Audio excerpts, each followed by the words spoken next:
Obrigado, Claudião. Obrigado ao Grupo Cata. Obrigado a vocês por dar essa oportunidade da gente falar um pouquinho da nossa experiência de vida, da onde a gente veio, para onde nós estamos indo.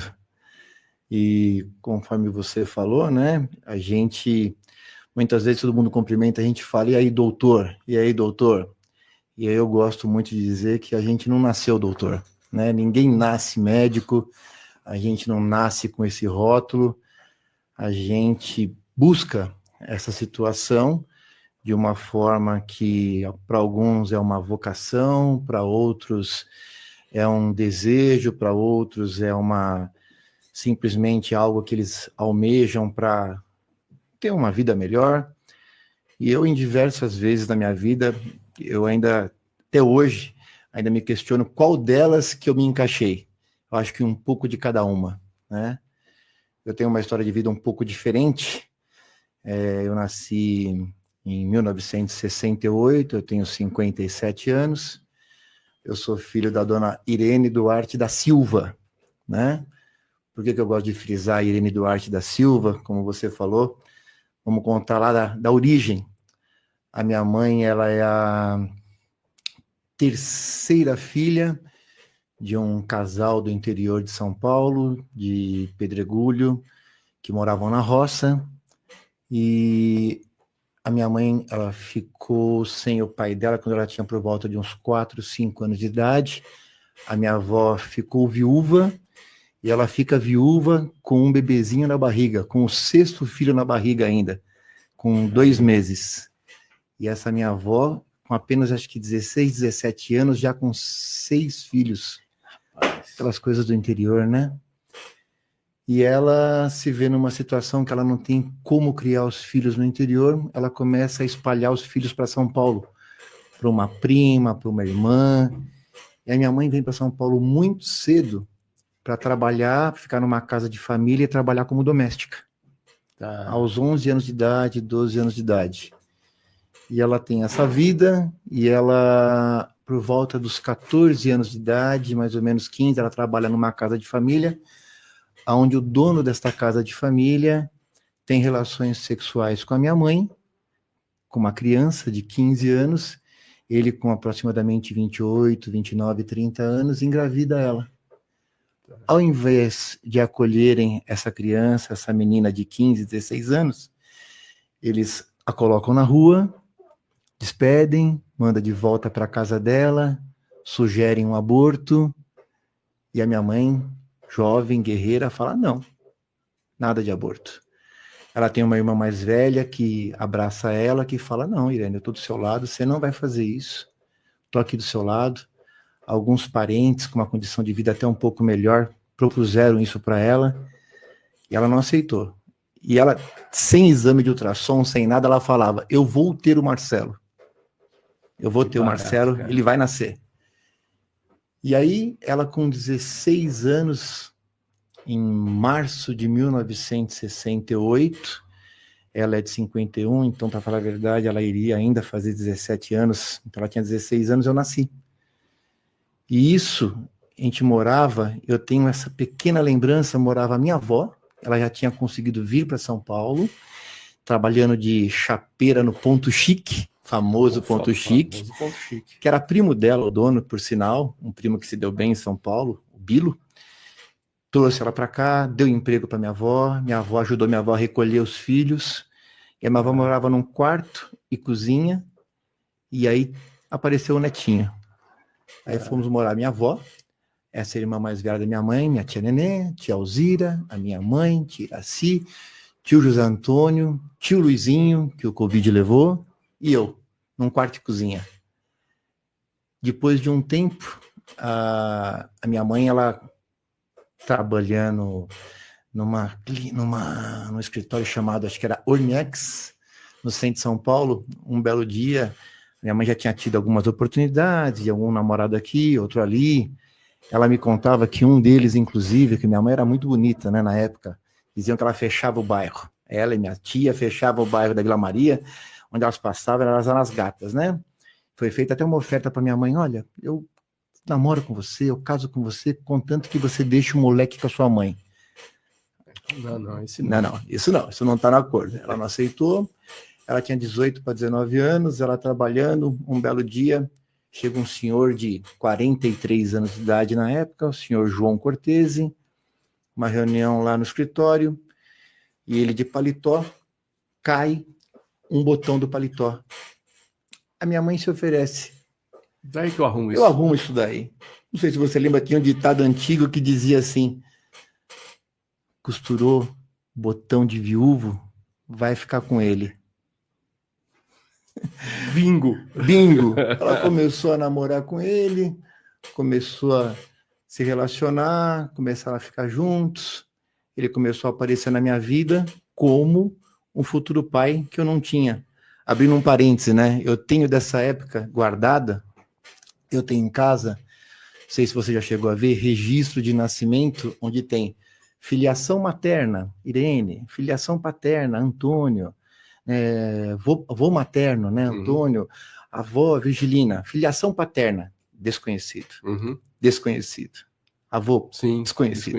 Então eu tenho esse registro de nascimento em casa guardado. E aí o João aparece na vida da minha mãe e ele aparece transformando não só a vida da minha mãe, ele aparece transformando a vida da família toda, porque ele aparece como um homem 25 anos mais velho que minha mãe, ele aparece transformando meu tio, os meus 2 tios, dando conselhos para as irmãs mais novas, se aproximando. Ele acaba sendo o paizão da família toda. Entendi. E a partir daquele momento, a família dá uma deslanchada com a presença dele. Ele era uma pessoa excepcional, muito conhecido aqui no bairro, né, aqui no Tatuapé, né, João Cortese, fundador do Centro Espírita Paz e Amor em Jesus. Não sei se você conhece. Sim. Foi na casa dele que se originou o Centro Espírita Paz e Amor em Jesus. Então ele foi amigo íntimo de Chico Xavier, ele teve uma vida assim, com bastante conhecimento, com muita cultura, com muita coisa religiosa, com muita situação de área médica, de cura. E ele sempre teve esse sonho da medicina na família dele. Ele ajudou um irmão dele mais novo a virar médico. Ele tinha um sonho que o filho dele, do primeiro casamento dele, fosse médico, que acabou não acontecendo, o meu irmão, Salvador, né, por parte de pai, por parte de criação, e ele acabou transferindo esse sonho dele pro rebento mais novo.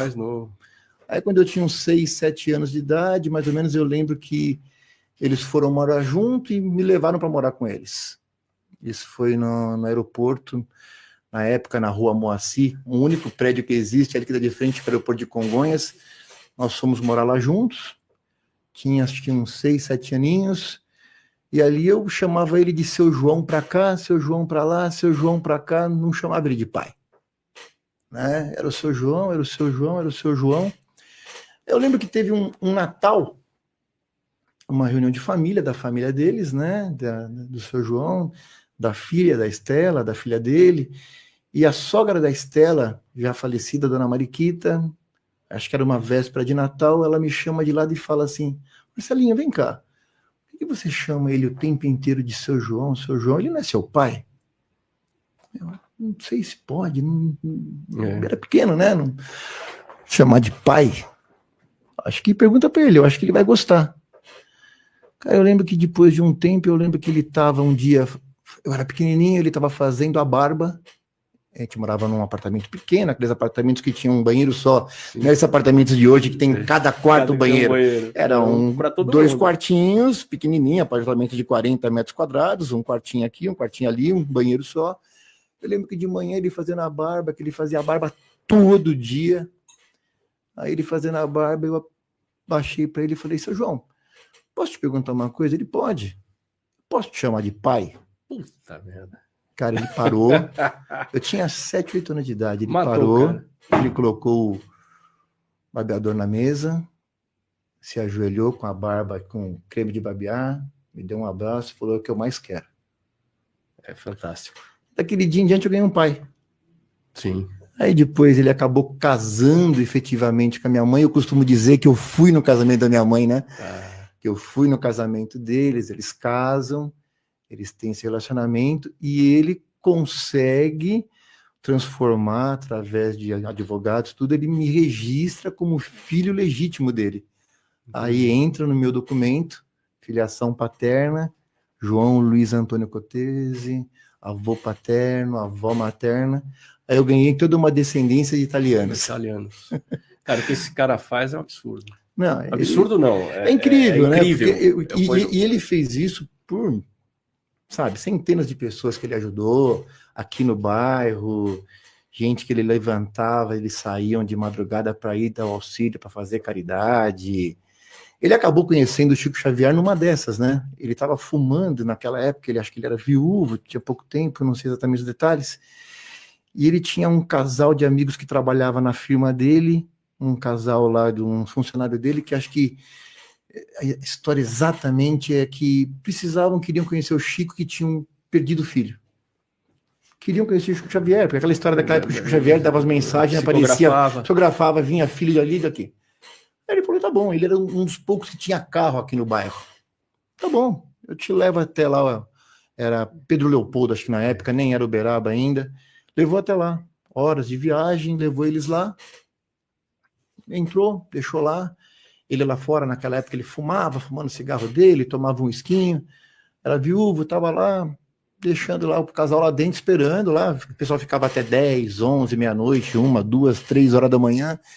Ele esperando lá a mensagem para aquele casal. De repente, lá dentro, o Chico fala, chama o João Cortese. Eu chamo aquele que eu quero. Todo mundo, João Cortese, ele estava lá fora, ele não estava nem lá dentro. Aí o pessoal vai lá e chama ele.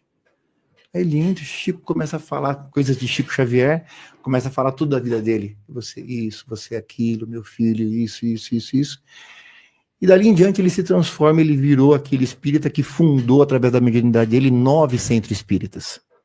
A equipe que trabalhava com ele, Dr. Bezerra de Menezes, Eurípides Barçanufo, o pessoal dos espíritas mais renomados, entre aspas, né? Tradicionais, né? Eles fundaram, esse grupo fundou com ele 9 casas espíritas.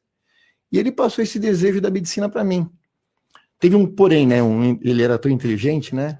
Quando a gente morava em frente ao aeroporto, aí sobe avião, desce avião, sobe avião. Aí eu virei e falei, eu quero ser piloto. Quero ser piloto de avião. Aí ele, obviamente, que não queria que eu fosse piloto de avião, né?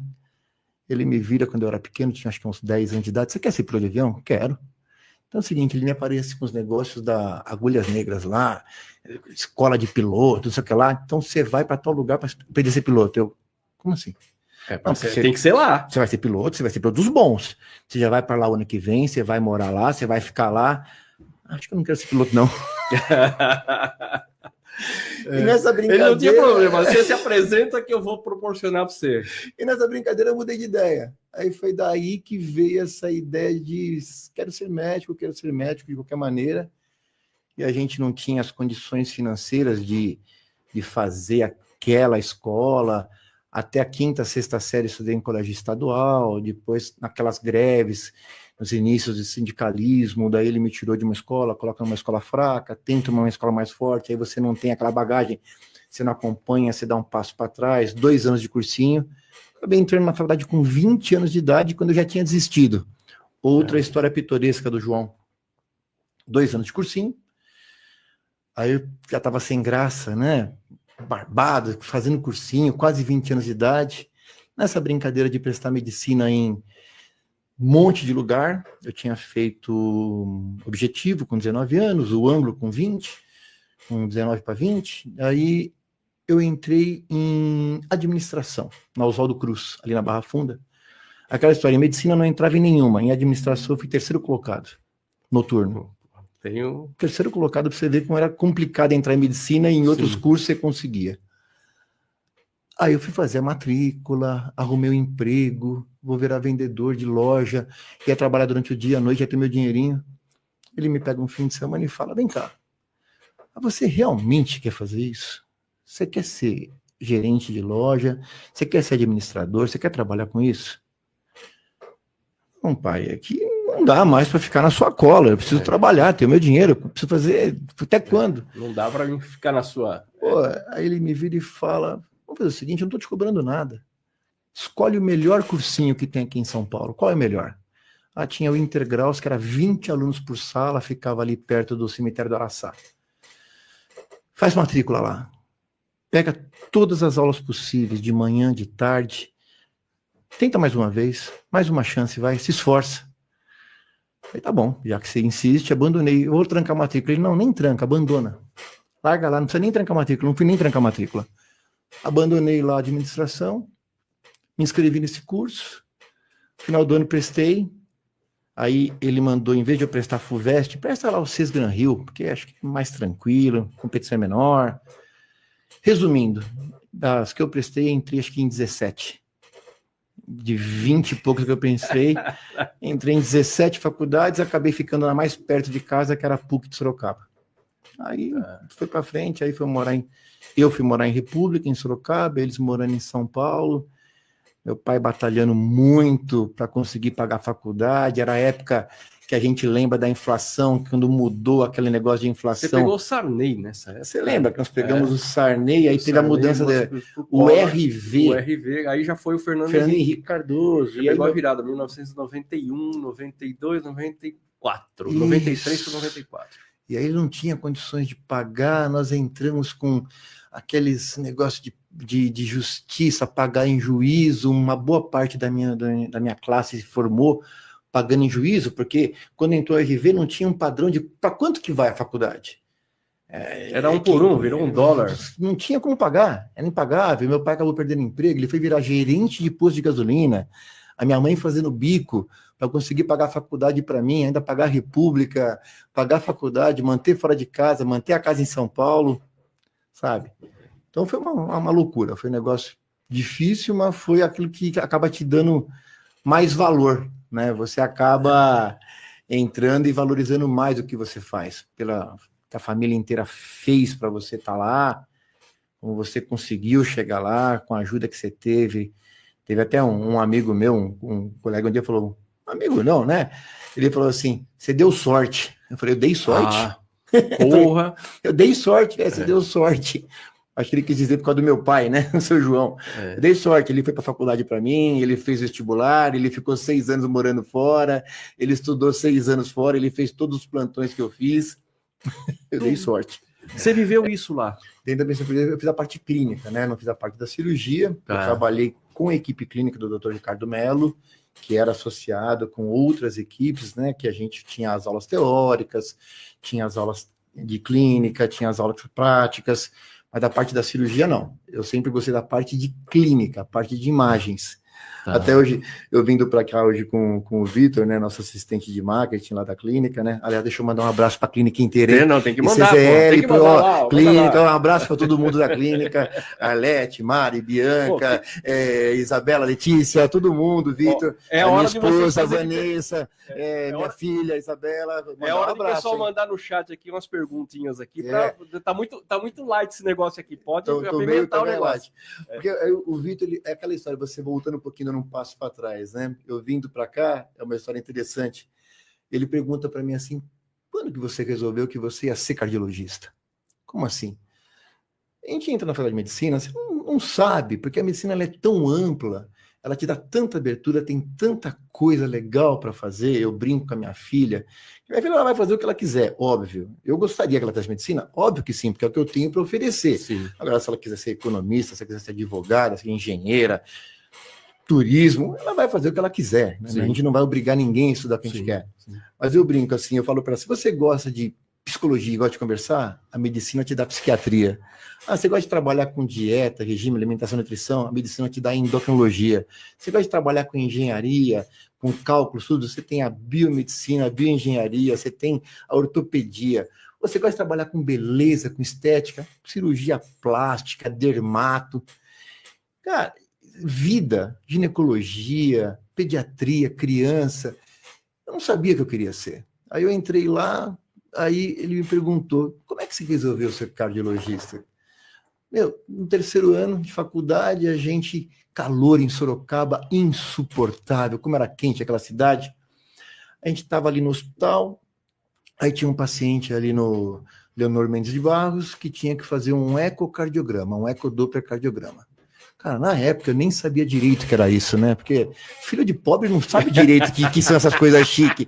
Eu ia fazer medicina, mas eu ainda estava aprendendo muita coisa, né? Então eu estava no 3º ano, começando aquilo lá. Aí, assim, olha, quem que é o estagiário, quem que é o interno que é o responsável por esse paciente? Então tá bom, então é o seguinte, se você tá o horário 3 horas da tarde, pegar a ambulância, você vai com ele até o Santa Lucinda, que ele vai fazer um ecocardiograma, meu, tá bom? O paciente estava estável, não precisava de UTI, nada, era só acompanhar, pôr na cadeirinha de roda, acompanhar o cara, sentar, passar o caso lá, uma prancheta, chegamos lá no outro hospital, desceu da ambulância, tal, então a sala tal é essa. Tudo bem, então agora é o seguinte, o senhor tal deita aqui nessa maca, tira a camisa, apaga a luz, ar-condicionado, geladinho, gostoso a sala. Chegou o médico, o colega chegou, tudo bem, então, liga lá o aparelho, começa com uma imagem, apareceu o coração do cara, uma imagem bonita, ultrassom. Aí pode perguntar se quiser, tá, o que é isso? A válvula, a mitral, aqui a aorta, eu vou colocar o fluxo. Porra, achei. Falei, vem cá, terminou o exame, falei, cara, como é que você fez para chegar nessa especialidade? Eu fiz cardiologia e me especializei em eco. Naquele dia eu já sabia que eu queria ser. Saí dali, por um acaso, sabendo, é isso que eu quero fazer. Entendeu? Mas até chegar onde eu cheguei hoje, são só 30 aninhos, né? Muita sorte. Muita sorte. Dei muita sorte nesses 10, 15. E na Beneficência Portuguesa, fazendo a cardiologia, eu conheci o doutor Luiz Fernando, o colega, o Fábio, e eles já eram os meus R+, a gente chamava na época, né? Hoje a gente chama de R+, né? Na época eu era R1, R2, eles eram R3, R4. Nós estamos fazendo eco. Mas eco aonde? Eu faço eco na equipe do Castilho. Onde que é isso? No Hospital Santa Paula e aqui no Oswaldo Cruz. Como é que faz para fazer? Começa a frequentar as aulas, você se inscreve, vai ter uma avaliação, ver se você é aprovado. Tem alguns inscritos, tem 2 vagas por ano para fazer isso. O R3. Muito bom. Eu fui lá no meu final do R1 para R2, conheci o Dr. Castilho e perguntei para ele, posso assistir todas as aulas? Ele falou assim, mas você não terminou R2 ainda, por que você quer assistir? Não, só para me ambientar para o ano que vem. Fiquei o ano inteiro assistindo com ele. De novo a sorte. A sorte, quando chegou a prova para R3, adivinha quem foi aprovado? Chama o Marcelo. Porra. Você entendeu? E aí eu conheci o Castilho, que ele é um argentino que tem uma história de vida fantástica. Vale um parênteses, aquelas histórias fantásticas, o Dr. Castilho. Ele está lá, Castilhão, está em Recife agora, abriu a ECOP, Escola de Ecocardiografia de Pernambuco, está com uma escola lá. Quando ele foi para lá, ele virou meu sócio depois, o meu professor. Ele virou meu sócio no Bandeirantes, essas histórias que é interessante, né?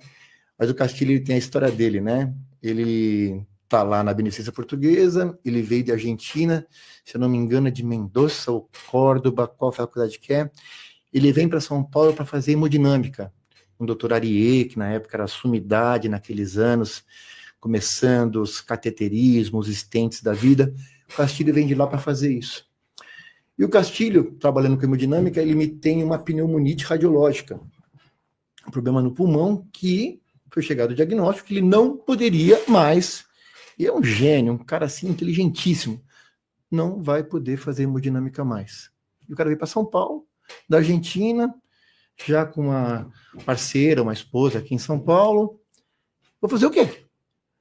Aí chega o diretor da Beneficência Portuguesa na época, acho que é o Dr. Zerbini, acho que um dos chefes, o doutor, acho que é o Zé Pedro, o pessoal de nome lá, não lembro exatamente os nomes, viram para o Castilho e apresentam para o Castilho uma caixa gigante que veio do Japão e falou assim, olha, Castilho, isso aí é um aparelho de fazer ecocardiograma. O Castilho, tá, como é que faz?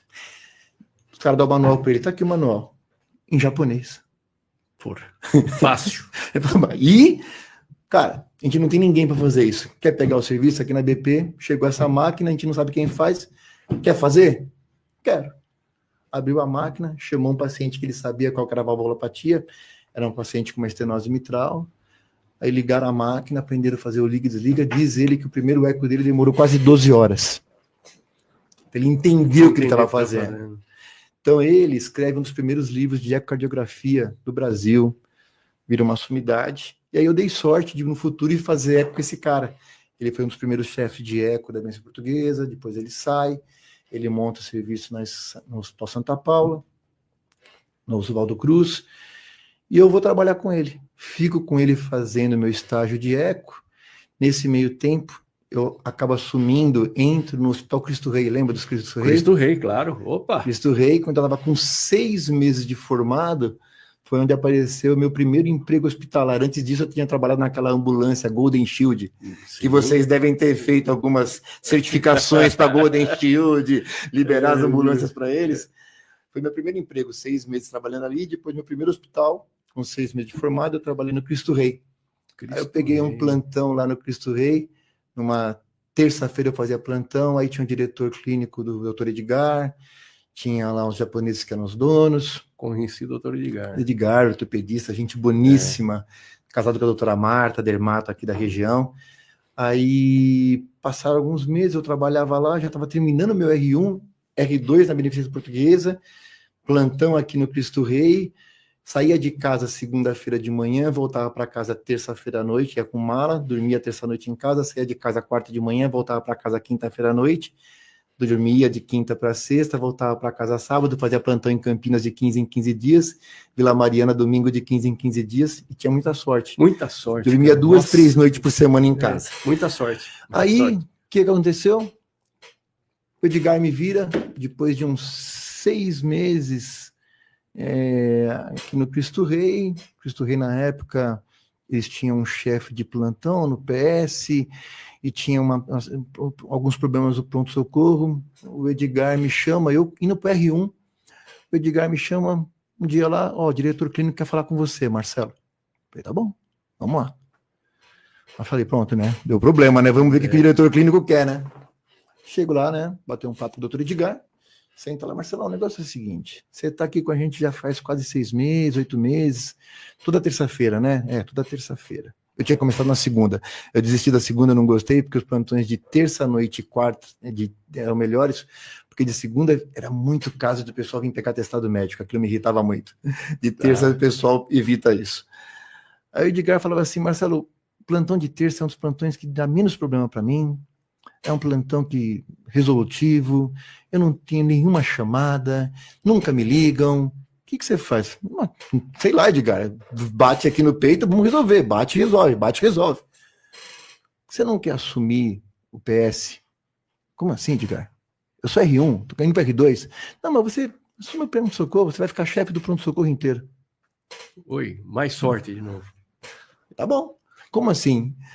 Aí tinha um pessoal da UTI que eu conhecia da BP, também trocou a chefia, virou eu, um outro colega, viramos chefe do pronto-socorro e da UTI do Cristo Rei ao mesmo tempo. R2 para R3.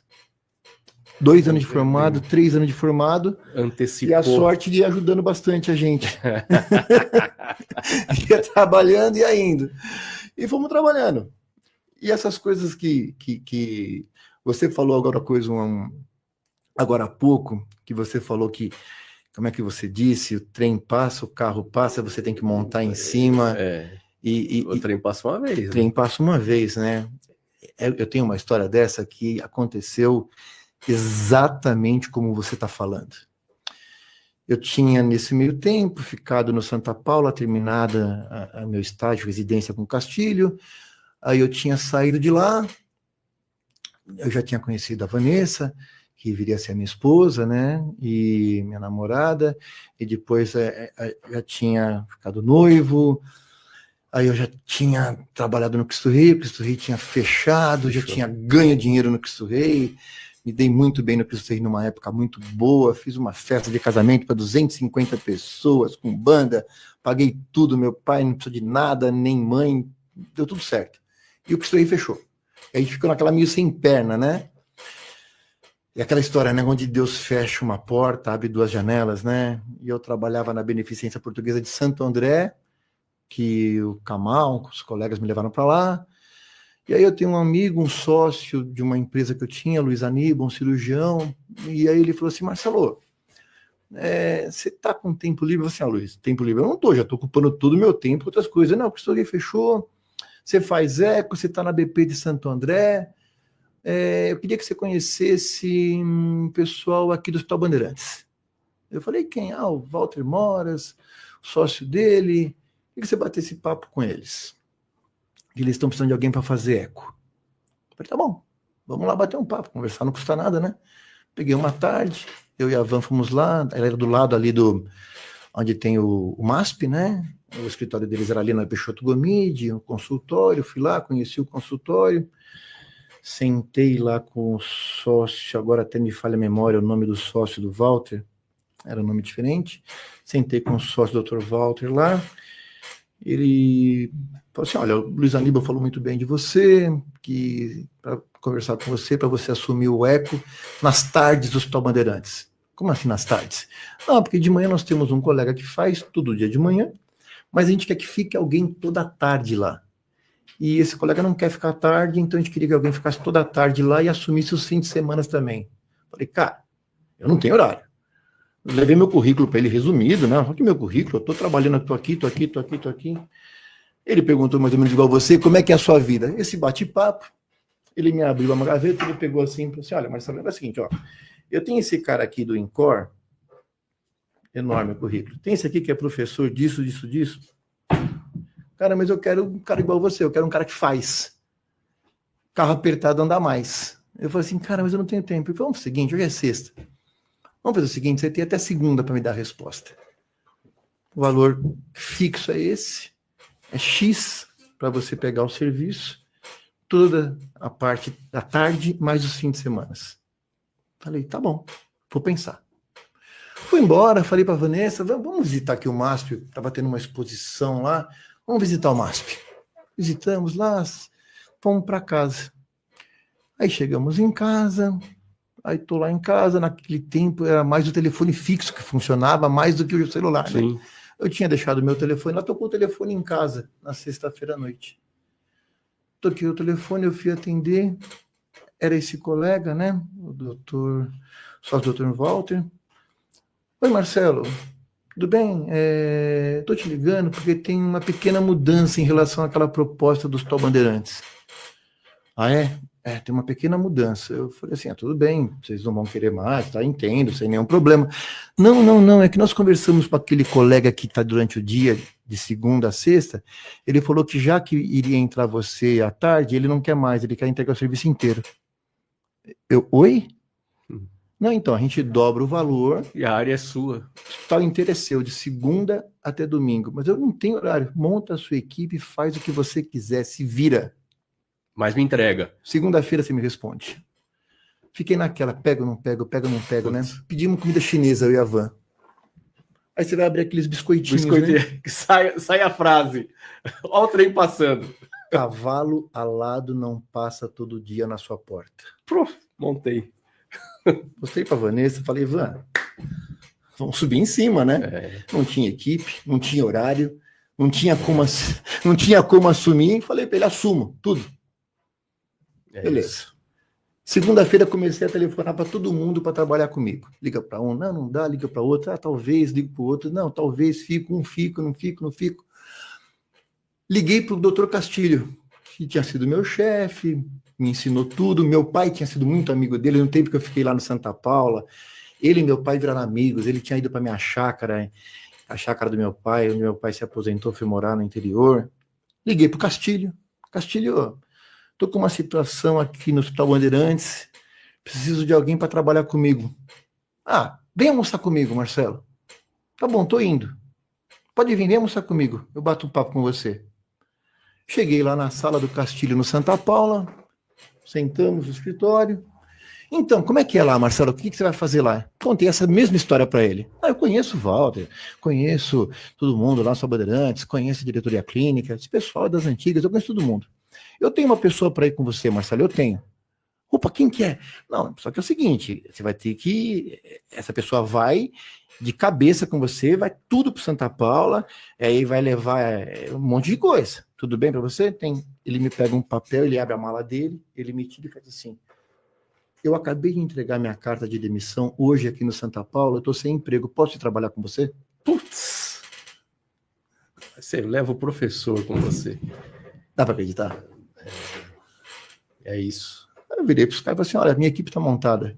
José Maria de Castilho e Marcelo, a equipe montada, a gente vai colocar um ou outro. levamos o estágio que era no Santa Paula pro Bandeirantes, formamos mais uns 30 médicos depois em residência nos 10 anos seguintes. Tenho vários deles que são meus alunos, são amigos até hoje. Tem a doutora Vera, que virou meu braço direito, que foi aluna nossa, a Raquel, vários que, como alunos, viraram amigos, estão aí na vida com a gente. Ficamos 10 anos na situação, acabei virando, entre aspas, professor. Aí eu brincava assim, a gente, teoria com Castilho, dia a dia, luta e briga, vocês falam comigo que eu ajudo. Vamos carregar o caminhão. E nessa foi indo essas coisas da sorte da vida.